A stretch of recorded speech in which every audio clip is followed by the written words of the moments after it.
Si quieren, ahora vamos a ver, ahora que empecé a grabar de vuelta, veo algunas cosas, repaso brevemente algunas cosas que vimos con los chicos, ¿sí? Las repaso todas, así quedan grabadas, ya le puse a grabar ahora. Voy a compartir pantalla y les muestro algunas cosas que vimos. Chucuchum.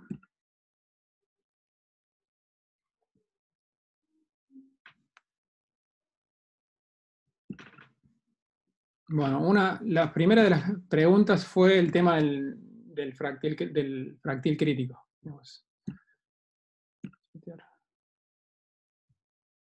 Extra grabación. El tema era cómo calcular el fractil crítico, ¿sí? Y di el ejemplo del que vimos en el TP3, de los grupones y demás, ¿sí? Básicamente, la clave de todos estos ejercicios es entender bien qué es lo que quiero calcular, ¿sí? En ese caso, lo que yo quería calcular es cuántas mesas de clientes regulares me quería reservar, ¿sí? ¿Por qué? Porque de Groupon yo sabía que de las 100 mesas que tengo en el restaurante, todas las podía ocupar con grupones, con lo cual esa demanda es, en teoría, infinita, digamos, por lo menos para todo el restaurante, ¿sí? Con lo cual, yo lo que quiero reservar son mesas de clientes regulares. Las mesas de clientes regulares me generan a mí un ingreso de 1.650 pesos y las mesas de cliente Groupon me generan a mí 900, ¿sí? Con lo cual el costo de overstocking, ¿sí? Es decir, me reservo más mesas de clientes regulares que las que van a venir, me pierdo de ganar un Groupon, ¿sí? Porque Groupones tengo siempre, o sea, me pierdo de ganar 900 pesos. O sea, facturo cero porque la mesa está vacía y podría haber facturado 900 con el Groupon. Y el costo de quedarme corto, digamos, de understocking, es la diferencia entre los dos. O sea, yo podría haber facturado 1.650 con el cliente regular, pero estoy facturando 900 porque se lo vendía un Groupon, ¿sí? Con eso armo el famoso fractil crítico, ¿sí? El fractil crítico es el costo de understocking sobre la suma de los dos, ¿sí? Ese fractil crítico es lo que yo quiero, el porcentaje que quiero reservar dependiendo de la demanda que yo tengo, ¿sí? En el caso del ejemplo, la media de la demanda era 60 y el desvío estándar era 30, pero había un porcentaje de canibalización. Entonces, se canibalizaba un 15%. Entonces, ese 60 me quedaba solo el 85% de la media y del desvío estándar. Y después lo único que hacía en el ejercicio era poner la normal inversa. Lo que les decía es que probablemente, como no van a tener Excel para resolver el ejercicio, con lo que Gustavo va a jugar es con un multiple choice de normales inversas y parámetros, ¿sí? Entonces, la correcta sería normal inversa, parámetro 1, 45%, o 45,45. Parámetro 2, 51, parámetro 3, 25,5, ¿sí? Lo que puede hacer Gustavo es poner otra opción que sea 45% el parámetro 1, 60 el parámetro 2 y 30 el parámetro 3. O sea, no contemplaste la canibalización, ¿sí? O la otra que puedo hacer es ponerte el 54,55, que es calcular mal el fractil crítico. Es decir, calcular mal al revés, poner arriba CO en lugar de CU. O interpretar al revés el costo de overstocking y de understocking. Va a jugar con esos. O sea, ustedes van a tener que elegir la normal inversa correcta, ¿sí? Eso es lo que va a pasar con ese caso. Esa era una de las cosas que habíamos visto. Otra cosa que habíamos visto era el tema del inventory management, o de un problema similar, ¿sí?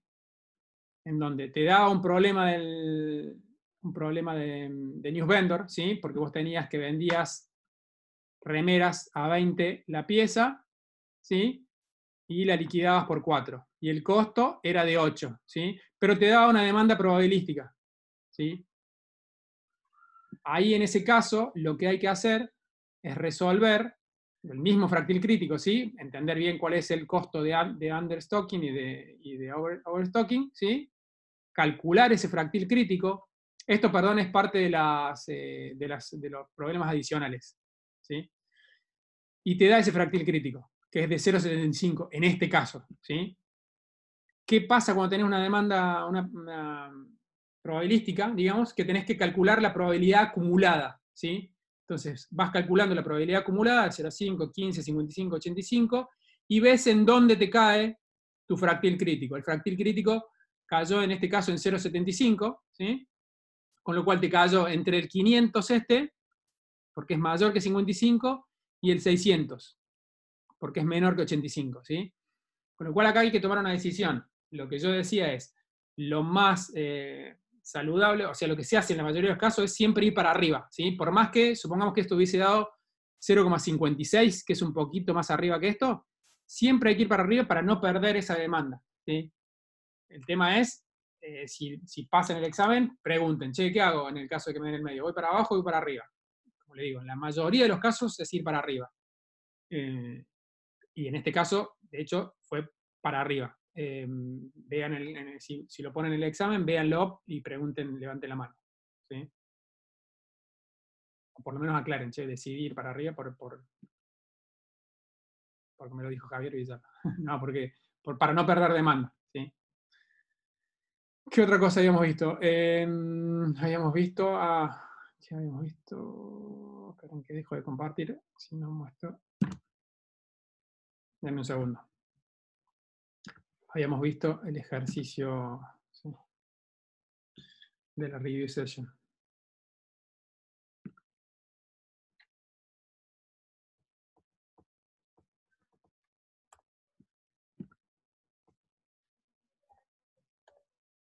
Denme un segundo.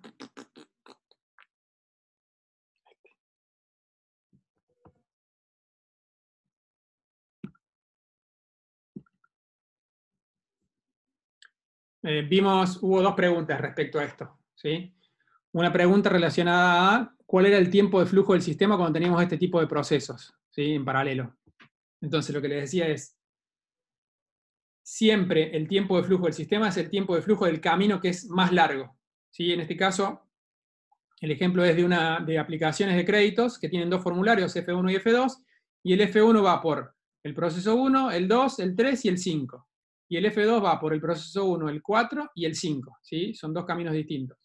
El tiempo de flujo del sistema es el que sea el más largo. En el de arriba es 4 más 5, 9, más 3, 12, más 3, 15, ¿sí? El F1, su tiempo de flujo es 15 minutos. Y en el de abajo es 4 más 10, 14, más 3, 17, ¿sí? Con lo cual, el tiempo de flujo más largo es el camino de abajo, son 17 minutos. El tiempo de flujo del sistema, como está puesto acá, son esos 17 minutos, ¿sí? Independientemente de dónde esté el cuello de botella. Acá en este caso coincide que el cuello de botella está en el mismo camino del tiempo de flujo más largo.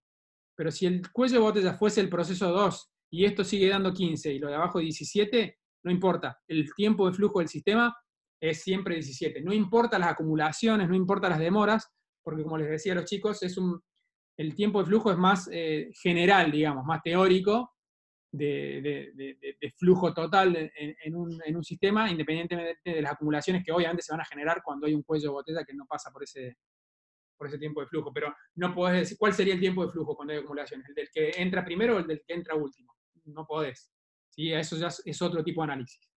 Y el otro tema que surgió en este proceso, o en este ejercicio, es por qué en esta actividad de proceso 5 se acumulaban 6 formularios por hora, ¿sí? ¿Por qué? La premisa del problema era indicar las tasas de acumulación y sus ubicaciones cuando la tasa de llegada de aplicaciones al sistema es de 20 aplicaciones por hora, ¿sí? Entonces, si llegan 20 aplicaciones por hora, en el proceso 1 se pueden procesar 15 aplicaciones por hora, ¿sí? Con lo cual, ya acá hay una acumulación de 5. Fíjense que dice claramente aplicaciones y cómo cambia más adelante. ¿Por qué? Porque van a salir 15 aplicaciones que son F1 y F2, pero se van a abrir. 15 F1 llegan al proceso 2. ¿Cuánto procesa el proceso 2? 12, con lo cual se acumulan 3. 15 F2 salen del proceso 1 y llegan al proceso 4, que puede procesar solo 6, con lo cual acá ya se acumulan 9, 15 menos 6 que puedo procesar. Y la complicación era que acá se generaba otra acumulación. ¿Por qué? Porque 15 salen de acá. F1 de acá salen 12. Este puede procesar 20, con lo cual siguen esas 12. Las 12 llegan acá para entrar al proceso 5. Pero del proceso 4, de las 15 que entraron, solo salen 6. Con lo cual, de acá me salieron 12 F1 y de acá me salieron 6 F2. ¿Cuántos pueden entrar al proceso 5 que procesa aplicaciones? O sea, procesa los dos juntos. Procesa F1 más F2. Solo puede procesar 6, porque solamente me salieron 6 F2.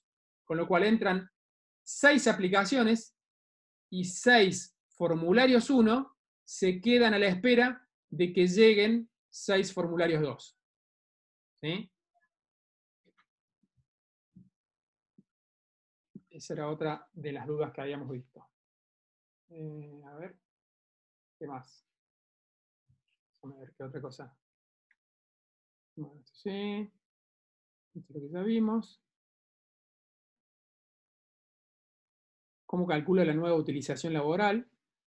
Los slides sobre estrategia para aumentar capacidad. ¿Cómo calcula la nueva utilización laboral? Eso es algo que me preguntó Adriana. Y es esto, ¿sí? La utilización laboral se calcula con el tiempo de trabajo por unidad, sobre el tiempo de ciclo global y el staff global. La duda de ella era por qué en este slide, si acá dice que el cycle time son 3 minutos, ¿por qué lo tomo el de 5 minutos? Porque es de 3 minutos porque estoy utilizando 2 recursos, ¿sí? Estoy aumentando la capacidad de recursos. Pero eso sería comparar peras con manzanas, ¿sí? Lo que tengo que hacer es mantener la original con una sola actividad, con un solo recurso, ¿sí? De 5 más 6 más 4. Por eso la utilización laboral sigue siendo la suma de 5 más 6 más 4 sobre 5, que es el nuevo cycle time, por los 4 recursos que ahora tengo, ¿sí? Eso me da una nueva utilización laboral de 75%. ¿Sí? Cuando tenés que calcular la cantidad de servidores que tenés en uso, la cantidad de clientes que tenés y te da un número con decimales, pones ese número como resultado. Sí, lo que decíamos es, si son 4,5 clientes, redondeás, o servidores, redondeás. ¿Sí?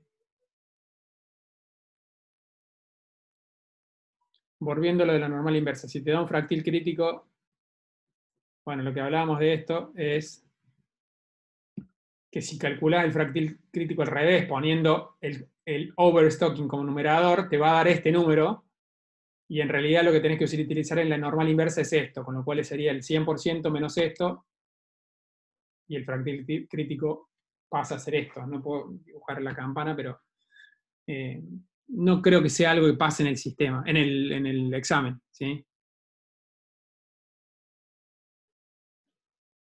Puedes explicar el problema 3 de los ejercicios adicionales de Inventory Management, es el que vimos con la demanda acumulada. Siempre en el New Vendor lo más importante es calcular los costos de overstocking y understocking. Acá la retaron un poco a Jessica. Perfecto. Tengo los tiempos de flujo de producción para el tiempo de flujo. Bueno, esto es lo que acabamos de comentar.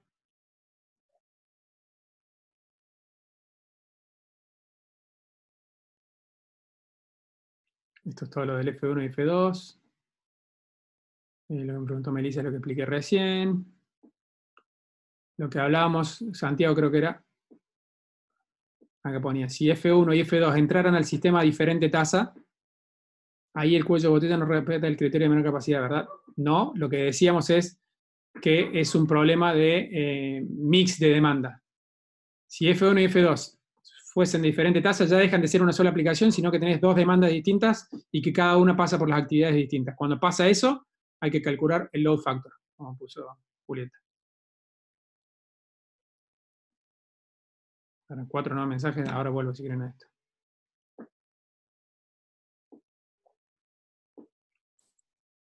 ¿No podría ser 5 más 3 más 3 más 4?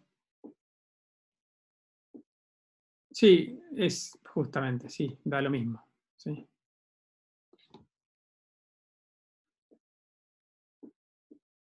Da lo mismo.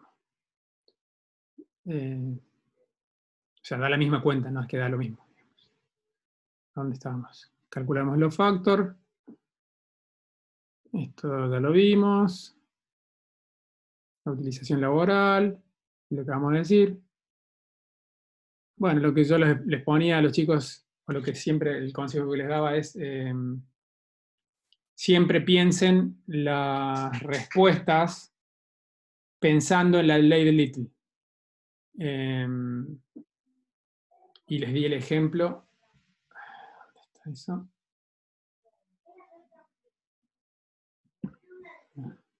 Denme un segundo.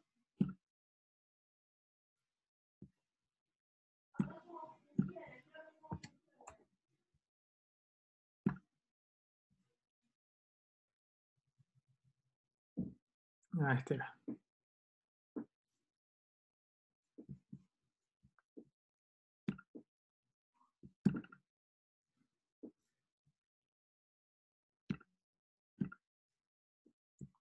Lo que les decía es este ejemplo teórico, por ejemplo, en donde según las estadísticas del último mes, un turno diurno se ha manejado con un nivel de inventario de 120 unidades y una producción de 70 unidades. Y el turno vespertino se manejó con un nivel de inventario de 110 unidades y ha cumplido una producción promedio de 60 unidades.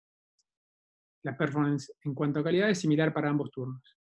Según las estadísticas del último mes, ha habido un aumento de reclamos de clientes por demoras en las entregas. Si la empresa decidiera comenzar con un programa de entrenamiento de empleados para acelerar los tiempos de procesamiento de órdenes, ¿qué turno tendrías que entrenar y por qué? Lo que les digo es, esto es un problema de Little, ¿sí? Está hablando de inventario en proceso, ¿sí? Promedio de 120 unidades. Eso es L, ¿sí? Cuando habla de inventario y demás, ha cumplido con una producción promedio de 70 unidades, ¿sí? Lambda. Y lo que está preguntando es que hay demoras en las entregas, ¿sí? Entonces está diciendo que hay un W que tiene un tiempo, según los clientes, largo o amplio, digamos, demasiado grande. ¿Cuál de los dos, lo que está preguntando es cuál de los dos turnos tiene el W más grande? ¿Sí? Entonces lo que hay que hacer es calcular vía Little cuál es el W de cada uno, y el que tiene más grande, en este caso el turno vespertino, es el más lento y es donde hay que focalizarse. ¿Por qué? Porque es el que tiene más demoras. Siempre las preguntas van en torno a ese tipo. Seguramente debería haber alguna pregunta relacionada o que pueden pensarla primero desde el punto de vista de Little, ¿sí? De inventario, de tiempo de flujo y de throughput, ¿sí? O lambda. Piensen eso siempre en primera instancia para tratar de resolver algo. En este caso teórico, pero también en los prácticos también, ¿sí?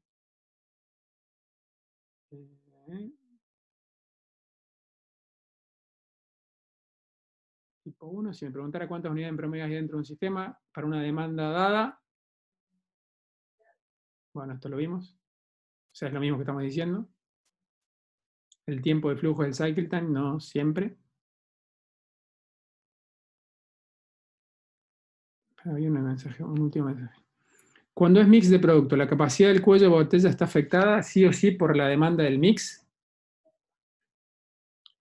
Lo que pasa es, a ver, cuando es mix de producto, vos, el cuello de botella no necesariamente tiene que ser la actividad con menor capacidad, ¿sí? Pero sí va a ser el cuello de botella el que tenga el mayor load factor, ¿sí?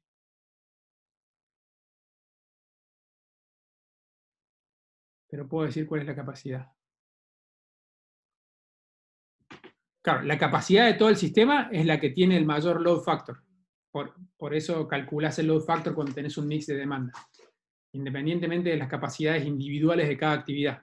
Porque por ahí tenés una actividad que tiene muy poca capacidad y la verdad que no la usa nadie en el mix de demanda, o te la usan muy poco, ¿sí? Con lo cual, cuando tenés mix de demanda, la capacidad del sistema y el cuello de botella te lo define el load factor. No sé si respondí tu pregunta, Juan. ¿Cuál es el criterio para diferenciar MMS o si tenemos que usar Sakasegawa? Básicamente porque si tenés que usar Sakasegawa, te va a dar el coeficiente de variación, ¿sí? Te va a dar datos, o sea, si te va a dar los datos para que calcules Sakasegawa, digamos. Cuando es MMS solamente te va a dar lambda y mu como datos, o sea, tenés que bucear por los datos, pero si te empieza a dar media, desvío estándar, que vos podés calcular el coeficiente de variación y esas cosas, ahí tenés que usar esa Akasegawa. Te lo estoy diciendo más para datos puntuales. La diferencia es que con MMS tu demanda sigue un proceso Poisson y tus tiempos de servicio son exponenciales. ¿Sí? Si tenés tiempo de servicio arribos Poisson y tiempo de servicio exponenciales, es MMS. ¿Sí? Si no tenés eso, es Akasegawa. ¿Cómo te das cuenta en un ejercicio? Porque te empieza a dar más datos para que vos puedas calcular en la fórmula. Juan, pero la capacidad.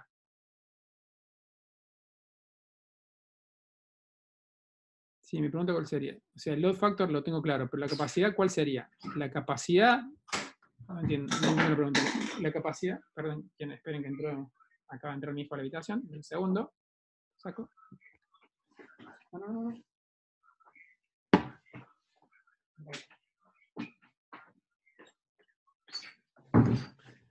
Perdón, me pasó como ese del.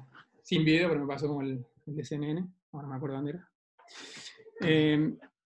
No sé si termino de entender la pregunta, Juan. O sea, cuando tenés mix de demanda, calculas load factor. ¿Sí? La capacidad del sistema es la capacidad de la actividad que tiene el mayor load factor. En realidad te la va a dar el load factor mismo, digamos. ¿Cuánto puedo procesar dependiendo de lo que tenga, de lo que pueda sacar con esa actividad que es el load factor? A ver si tengo.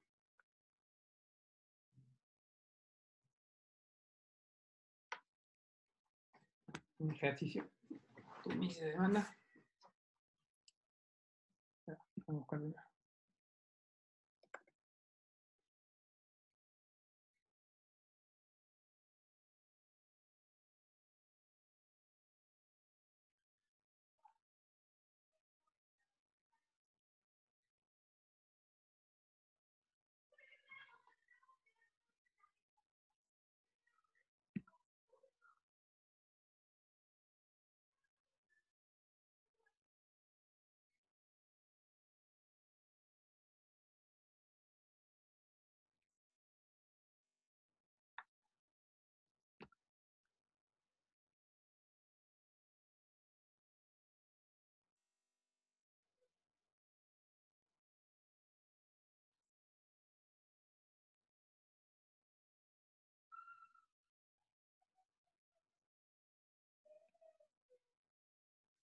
Ahí está.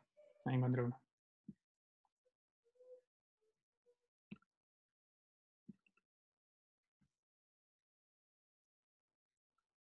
Te da este. ¿Sí? Proceso de producción, con los 5 procesos que operan 8 horas por día, los procesos trabajan en una producción de 3 productos. ¿Sí? Tiki, tiki, tiki. La demanda para los 3 productos es 80 para el A, 60 para el B y 70 para el C. ¿Sí? Entonces acá tenés lo que puedes procesar. Calcular la capacidad y los load factors de cada proceso. ¿Sí? ¿Cuál es el cuello de botella? Entonces armás la tablita, ¿sí? Con el número de operario que tenés en cada proceso, el tiempo que te lleva el proceso A,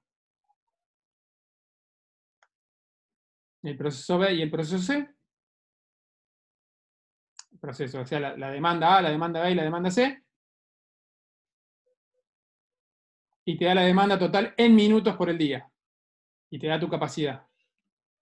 ¿Sí? Con lo cual, calculás cada load factor. En este caso, el cuello de botella es este proceso 5 que tiene el load factor más grande. No sé si estoy respondiendo la pregunta, pero a ver.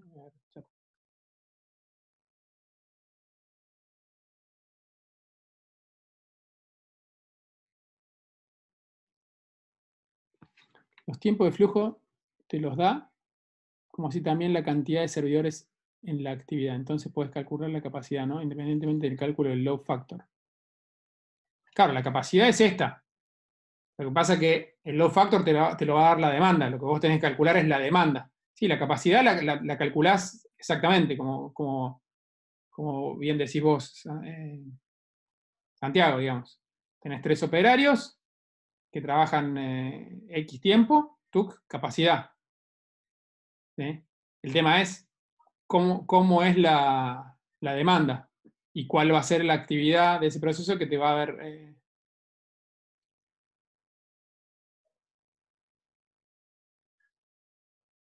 la capacidad. Claro, la capacidad está puesta acá. La capacidad del cuello de botella, claro, es 960, pero te llega una demanda más grande. Pero si querés calcular la cantidad de unidades por minuto, ¿tenés que calcularla o no? ¿De unidades de qué? Porque hay que ver cuál demanda.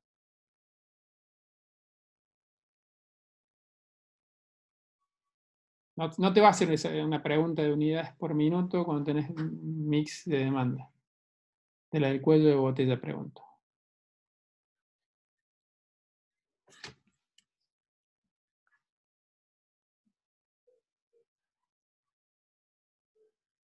O sea, unidades por minuto y haces esta cuenta, digamos. Total de demanda. Ese problema lo explica, lo resuelvo con el ayudante, fíjate en los videos, lo explica. Sí, no sé, a lo mejor no sé si estoy entendiendo del todo la pregunta.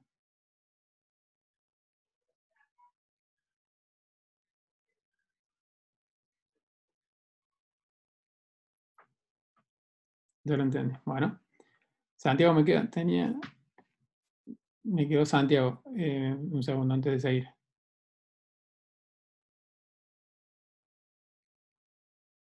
¿Querés calcular la cantidad en unidades por minuto? No estoy seguro que. Olvídate ya. Mano, me mata. Me mata el mano. Bueno, Sebastián dice: tema MS versus japonesa. Si solo te dice una de las dos condiciones, por ejemplo, que tiene demanda Poisson, pero no te aclara más nada, ¿podemos afirmar MMS o requiere servicio exponencial sí o sí también? Para que sea MMS tienen que cumplirse las dos. ¿Sí? Arribos Poisson y tiempos de servicio exponencial. Sí o sí.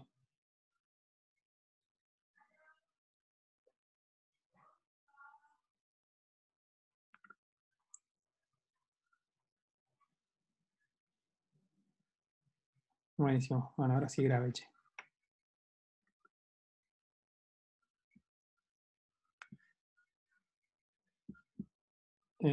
Relax, les va a ir bien a todos. No, hay un montón todavía. Chino Díaz, cuando andes por Polo Dot, avísame, chanta. Lo prometes. Sí. Mañana estoy. Bueno, chateame y tomamos un café. Como los dos chicos Mercado Libre, por eso. Lo conozco a Lucas. Y además trabajamos juntos cuando él vivía en Córdoba todavía. Y yo también. Ventaja, les dije que no tengo el examen, así que no le voy a decir nada que no les diga a ustedes al chino.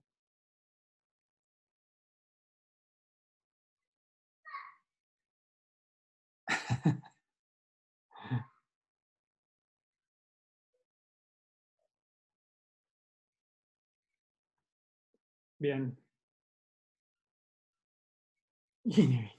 No, no, prometo que no tengo el examen, te juro.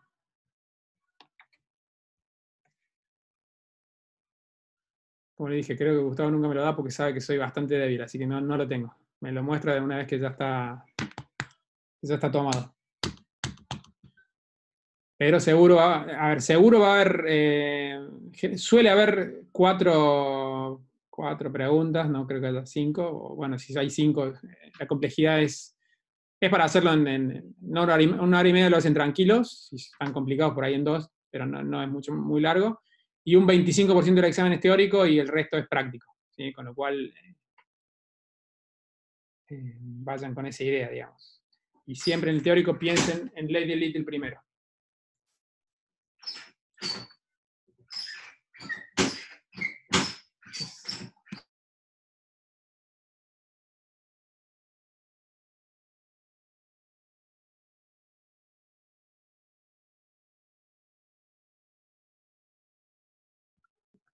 ¿Te animás a comentar el análisis ABC del TP3, problema 1? Sí.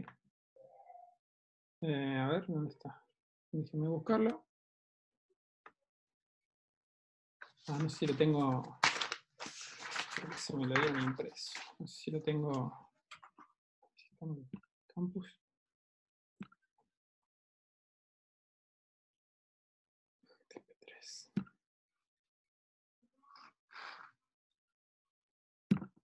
Ahí está, y está acá la solución. Está subida la solución, no sé si lo vieron en el campus.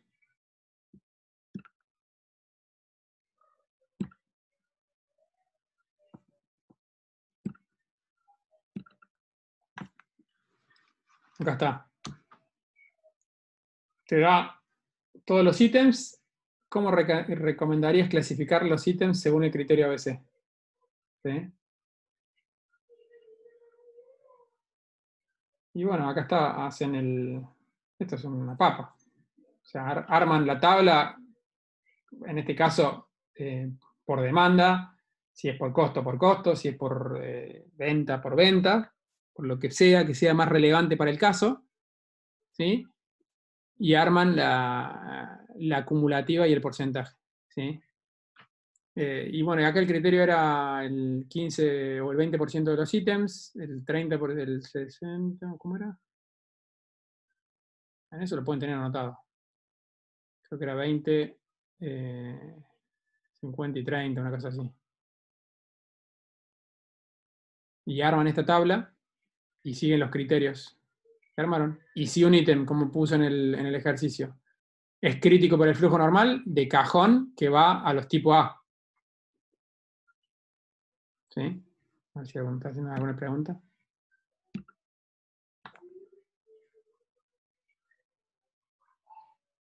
Sí, a ver, nosotros, acá dice Adriana, nosotros ese ejercicio no lo hicimos exactamente igual porque calcular el 20% de los ítems nos dio 4 artículos. No hay problema, se los puse bien a todos, ¿sí? Es un error marginal, digamos, no pasa nada.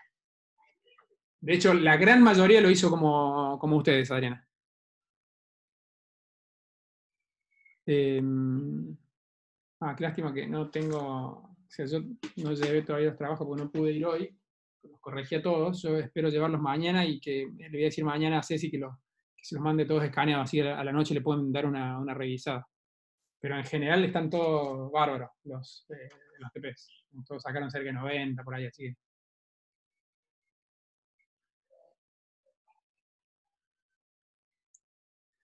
Perdón, falté a la clase, ¿por qué corta? Ahí en 60,44. Por lo que hablábamos, los A son el 20% de los ítems, los B son el 50% de los ítems y el resto son los ítems C.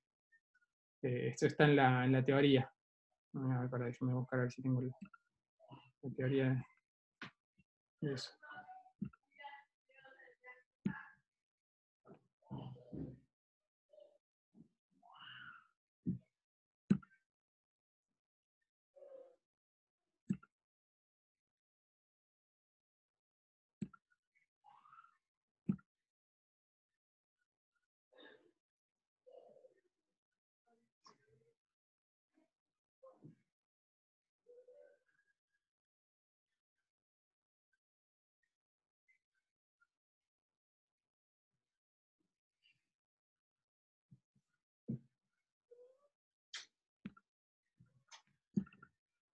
Esto es lo que está en los slides, ¿sí?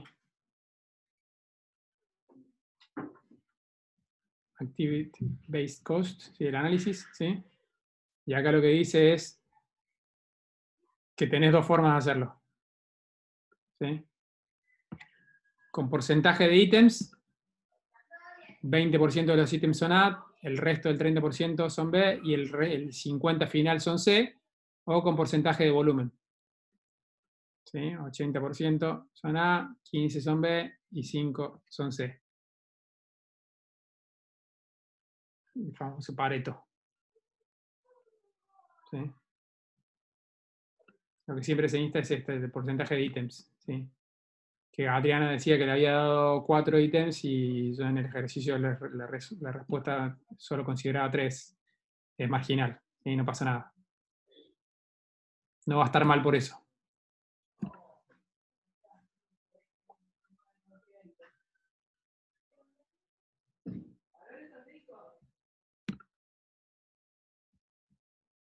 Sí, tampoco una regla marcada a fuego, digamos. Tiene que tener lógica. Sí, lo importante es que no digan que los A son el 50% de los ítems ni que son el 20% del volumen. ¿Sí? Ley de Little es teoría, para mí es práctica. Y es teoría. Las dos cosas, digamos. Tenés que entender la teoría y ver cómo lo llevas a la práctica. Es de los dos.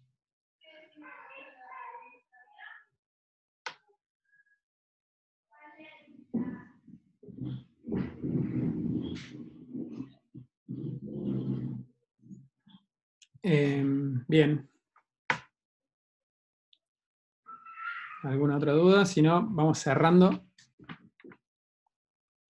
Que mis chicos están por destruir la casa.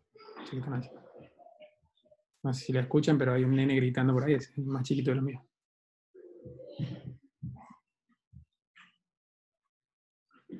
Relájense, chicos, les va a ir bien. Si hicieron todos los ejercicios de la práctica y demás, les va a ir bien. Y en la teoría, nada, enfóquense en eso que les digo, seguramente va a haber algo de la ley de Little. Y bueno, la otra no sé. Le digo seguro porque es lo que normalmente pasa, digamos, es que algo que se resuelve pensándolo teóricamente desde Little.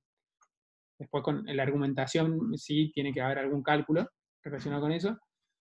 Y la otra pregunta, no sé, puede ser de cualquier cosa. No lo sé. Cuando pregunta la utilización de un proceso que se calcula como la demanda externa sobre la capacidad, para el proceso que está después del cuello de botella, ¿la demanda externa es lo que sale del cuello de botella? Claro, siempre. O sea, siempre. Sí, es lo que vimos en el ejercicio ese de los formularios.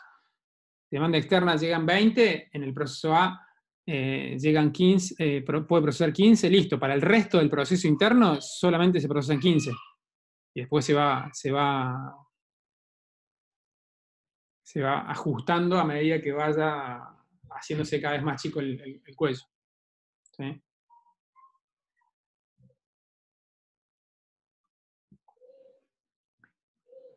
Bueno, ahí va a quedar en el chat también cualquier cosa, como dije, úsenlo con responsabilidad. Desde mi teléfono, cualquier cosa me mandan un WhatsApp, un audio, y no prometo contestarlo inmediatamente, pero si puedo los ayudo.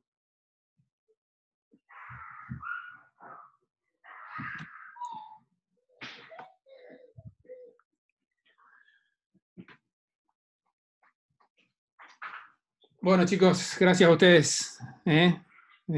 Muchos éxitos el jueves y háganlo con tranquilidad, que no va a ser tan difícil, por lo menos desde mi perspectiva. Si todo lo que vieron en clase, con todo lo que vieron en clase y lo que hicieron en los TPS, si estuvieron y hicieron de todo, no van a tener grandes problemas. ¿Sí? Les mando un abrazo a todos y muchos éxitos. ¿Sí? Que sigan bien. Chau, chau.